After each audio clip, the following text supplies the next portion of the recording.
BMW, is that you?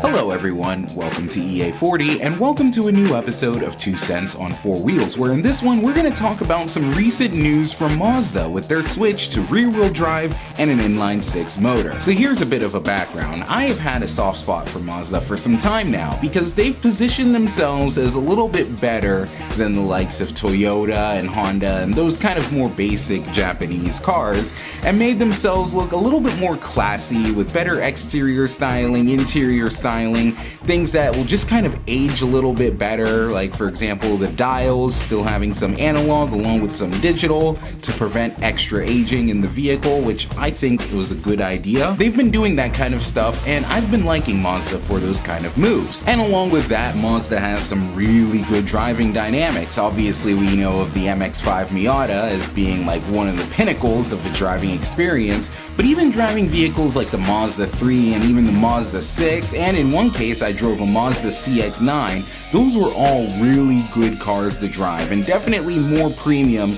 than you'd expect out of a Toyota or a Honda, and almost ends up kind of fighting with some of the Germans. Like some of the Mazdas, with the way they handle, you almost end up feeling a bit of BMW with them. But despite, in my opinion, what is Mazda's superior engineering and driving dynamics, their sales haven't really been where they'd expect it to be, and I feel like that's for a few different reasons. I feel part of the reason is because the other Japanese competitors are slightly stepping up more. For example, both the new Accord and Camry have better styling than they used to have, and they can actually both drive pretty well. And the V6 Camry, especially with all the sport packages, I've heard that's actually a pretty good car to drive. And when you factor something like that in, then it ends up coming down a little bit too much to preference, even if, for example, the Mazda had slightly better interior material quality. I have a friend whose mother once test drove a pretty new Mazda 6, but she ended up going for, I forget what other alternative it was, primarily because she felt that it was pretty similar, but the Mazda didn't have as good of a ride quality. You could say that maybe she wasn't part of Mazda's target market, but you start to see where things slip up, where Mazda ends up kind of losing some share because they're looking too much like a Camry alternative when they're trying to be a little bit better than that. With that, enter the new Mazda 6, which should be coming in a couple years. That car is supposed to have a rear-wheel drive based platform along with an inline-6 motor rather than a V6. The purpose of this switch is to enhance Mazda's image as appearing slightly more upmarket, which would turn them from being more of a Toyota or Honda competitor and make them more something like Buick or perhaps even Acura when you think about it. And I think that could be relatively clever and relatively genius. By switching to a platform that has a more premium look on paper, Mazda is able to command more respect for themselves.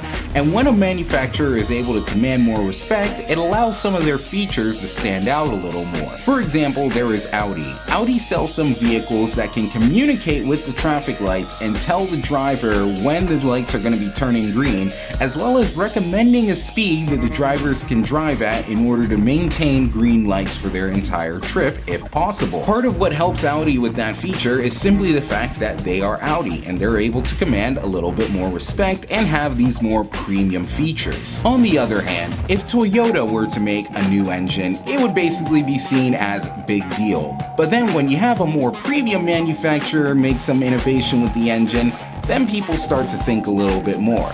Mazda, they have their Sky Active engine and it's entering a new phase with different timing and a whole bunch of other nerdy stuff that I can't quite explain, but by looking a little bit more upmarket, that allows Mazda to make those kind of features shine a little bit better. And when you think about it, a big difference between luxury and non-luxury car buyers are some of the features, extra sensation, and just basically that premium edge that those cars have versus what a Honda would have. And by Mazda having their new engines and basically having it in a better platform, that allows those engines and their new technologies to get more of the respect that they deserve. And right now, it looks more difficult for Mazda to say that they are more premium when their powertrains quite mirror that of Honda or Toyota.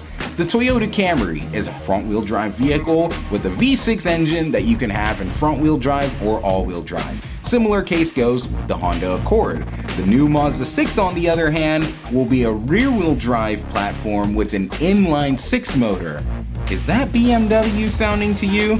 accessories. It sounds like that to me. And that helps Mazda a lot because it makes them look more like a gateway to the German ultra-luxury vehicles rather than associating with kind of the best of the basic Japanese vehicles. So where else should Mazda go with this new platform? I think they should try and make it relatively modular so that they can adapt it to more models. The Mazda CX-9, for example, I feel like that car needs to have an inline-6 and rear-wheel drive bias if they want that to look more premium.